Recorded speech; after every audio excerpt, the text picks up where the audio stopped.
One of the first things I do in a partnering session or at the kickoff of a project is to get a baseline on where everybody's trust level is. So what do I mean by that?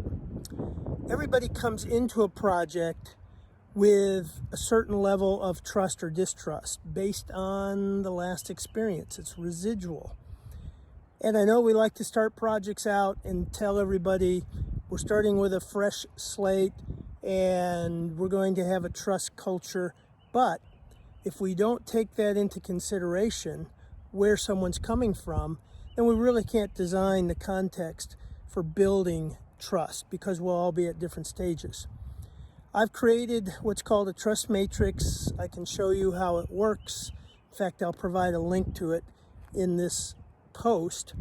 And what it does is it takes different elements in terms of reliability, processes, intent, and rates it from a neutral standpoint to a plus 20% and a minus 40%. That's built on the book, The Speed of Trust. And trust either gives you a dividend or it creates a tax. It taxes or adds waste to the process.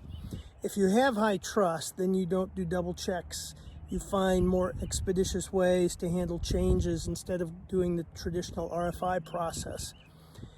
And so this is a really important thing to start with, is baselining trust.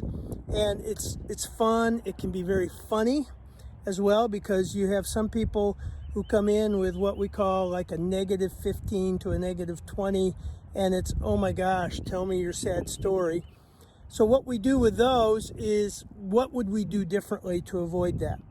But then there are those who come in with these great experiences and, +5, +10, and we ask the questions, how do we continue to maintain this or build on it?